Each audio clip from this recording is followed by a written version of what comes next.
अगर गवर्नमेंट ये कह रही है हमारे पास ऑक्सीजन है, देन वो ऑक्सीजन कहाँ पे है? मे बी जो यहाँ का मेडिकल सुपरिटेंडेंट है उसके घर पे होगा, उसने अपने बंदों के लिए रखा होगा बचा के, या तो वो थर्ड वेव के लिए रखा है। हाँ उन्हीं के लिए रखा होगा। जब हमारे पेशेंट को नहीं मिला, हमारा पेशेंट एक कॉमन इंसान है, उसको नहीं मिला, तो व्हाट डज दैट मीन? जब ये बोल रहे कि हमारे पास ऑक्सीजन है तो कहाँ रखा है? छुपा के रखा है? कहाँ रखा? अपने रिश्तेदारों को बेच रहे हैं क्या? एक कॉमन पर्सन से जो पैसा ले रहे हैं, या तो ये उनके लिए रख रहे होंगे जो अब एडमिशन होंगे, क्योंकि अगर इनके पास ऑक्सीजन नहीं रहेगा तो नए एडमिशन नहीं कर सकते हैं। हमारे पेशेंट को मार दिया और अब वो ऑक्सीजन का क्या करेंगे? बस यही कि अगर आप किसी को मारने के लिए आपने हॉस्पिटल खड़ा किया है तो प्लीज़ इस हॉस्पिटल को गिरा दो, क्योंकि हॉस्पिटल ही एक लास्ट जगह होती है जहाँ पे एक बंदा अपने पेशेंट को ट्रस्ट करके भेजता है। बट यहाँ पे ऐसा कुछ भी नहीं है, ये सिर्फ पेशेंट्स को मारते हैं, उनका पैसा, इनका काम है पैसे लेना। ये उन्होंने बनाया, लास्ट में ऑक्सीजन निकाल दिया तो मार।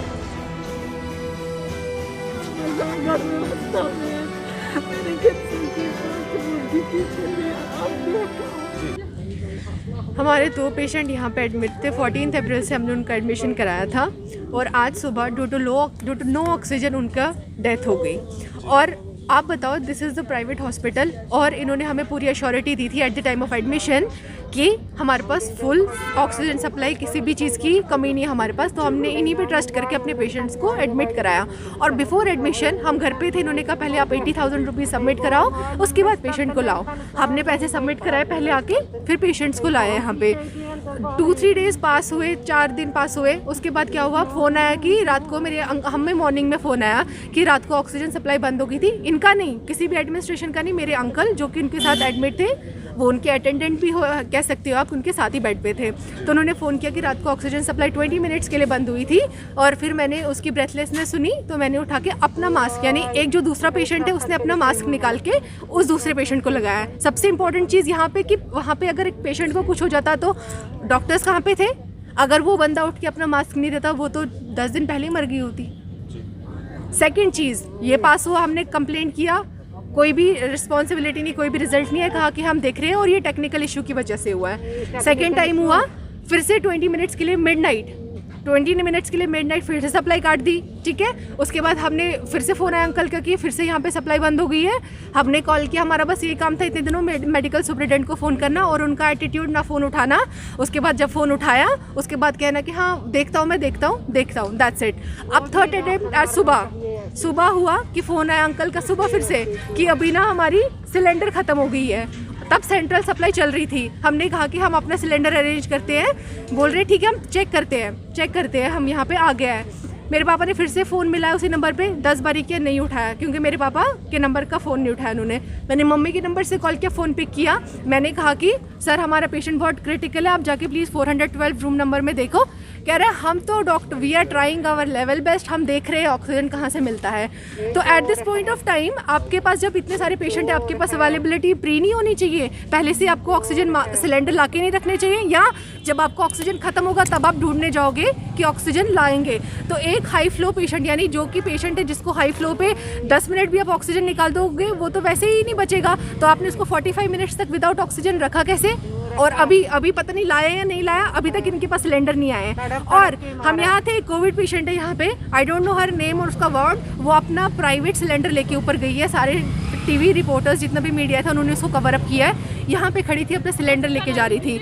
और जो हमारा वो सिलेंडर ऊपर तक लेने के लिए भी कोई भी वार्ड बॉय नहीं था, वो बुला रही थी कि प्लीज़ मेरा सिलेंडर ऊपर तक ले जाओ। तो एनजीओ के कुछ लोग थे, उन्होंने उसकी हेल्प करके लिफ्ट में लिया और वहाँ से उसका सिलेंडर उसके वार्ड तक पहुँचाया। सो इट शोज़ कि यहाँ पे कोई भी रिस्पॉन्सिबल नहीं बंदा है जो कि रिस्पॉन्सिबिलिटी ले सके एक पेशेंट की। हमने उन पे ट्रस्ट करके अपने पेशेंट को यहाँ एडमिट कराया था और वो ट्रस्ट ब्रेक हुआ and they have murdered our patient. Second thing, अब हम आपको पे कर रहे हैं, खाने का पेमेंट करें, सबका पेमेंट करें, अब आपकी रिस्पॉन्सिबिलिटी है, आपकी रिस्पॉन्सिबिलिटी, आप पेशेंट की केयर करोगे, उसको खाना खिलाओगे। और वो आज तक कभी कुछ नहीं हुआ। मेरे जो अंकल उनके साथ एडमिट थे वो खाना खिलाते थे उनको, अगर वो नहीं होते तो वो पेशेंट का क्या होता? कोई जवाब नहीं है किसी के पास। और अभी तक कोई बाहर नहीं आया, कोई भी रिस्पॉन्सिबल पर्सन बाहर नहीं है जो हमसे बात कर सके कि बोल सके कि क्या रीज़न है क्या नहीं है। कोई भी बाहर नहीं आया, क्योंकि जब एक चोरी करता है उसके बाद वो चोर कभी नहीं दिखता। मैम डेथ ऑफ कॉज क्या बताया इन्होंने हमें? जो हमारा डिस्चार्ज सर्टिफिकेट है उस पर बताया due to cardiac pulmonary attack उनकी डेथ हुई है, जबकि due to due to no oxygen due to no oxygen उनकी डेथ हुई है और इन्होंने कहीं पे मेंशन नहीं कि कह रहे हम नहीं लिख सकते हैं ये। किस तरह की अपील करते हैं आप माननीय उपराज्यपाल जी से और आप एडमिनिस्ट्रेशन? अगर गवर्नमेंट ये कह रही है हमारे पास ऑक्सीजन है, देन वो ऑक्सीजन कहाँ पे है? मे बी जो यहाँ का मेडिकल सुपरिटेंडेंट है उसके घर पे होगा, उसने अपने बंदों के लिए रखा होगा बचा के, या तो वो थर्ड वेव का के लिए रखा है। हाँ उन्हीं के लिए रखा होगा। जब VIP हमारे के लिए पेशेंट को रखा नहीं है। मिला, हमारा पेशेंट एक कॉमन इंसान उसको नहीं मिला, तो व्हाट डज दैट मीन? जब ये बोल रहे हैं कि हमारे पास ऑक्सीजन है तो कहाँ रखा है?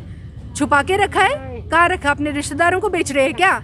एक कॉमन पर्सन से जो पैसा ले रहे हैं, या तो ये उनके लिए रख रहे होंगे जो अब एडमिशन होंगे, क्योंकि अगर इनके पास ऑक्सीजन नहीं रहेगा तो नया एडमिशन नहीं कर सकते हैं। हमारे पेशेंट को मार दिया और अब वो ऑक्सीजन का क्या करेंगे?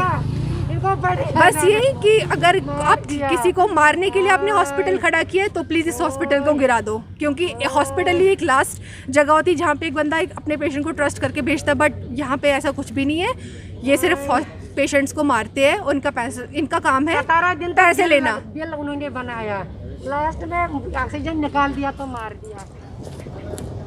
तो जिस तरह से आपने पूरा वाकया सुना और आज एक परिवार ने 2 शख्स को खोया और जिस तरह से कोरोना को लेकर लगातार पूरे भारत के अंदर, पूरे विश्व के अंदर जो हाहाकार जो मचती हुई नज़र आ रही है, वहीं पर जम्मू के नज़दीकी काफ़ी बड़े अस्पताल की बात करें तो बत्रा हॉस्पिटल के अंदर जो है आज 2 लोगों को खोया है एक परिवार में। और मांग सिर्फ ये है कि उन्हें ऑक्सीजन ना मिलने के कारण जो है लैकनेस और एडमिनिस्ट्रेशन और पूरे जितने भी यहाँ के एडमिनिस्ट्रेशन थी उनकी नाकामी की वजह से जो है आज ये पूरा वाक़या देखने को मिला है जम्मू के अंदर। जम्मू की बात करें तो जम्मू का बड़ा हॉस्पिटल माना जाता है बत्रा हॉस्पिटल, और यहाँ पर काफ़ी ज़्यादा पैसा खर्चा गया था उनके परिवार की तरफ से और अच्छी ट्रीटमेंट जो है वो पूरे परिवार की तरफ से फैसिलिटी दी जा रही थी, डॉक्टर्स को हर एक चीज़ पहुँचाई जा रही थी। मगर आज एक और वाक़या जो है जम्मू के अंदर, जम्मू के बत्रा हॉस्पिटल से देखने को मिला है।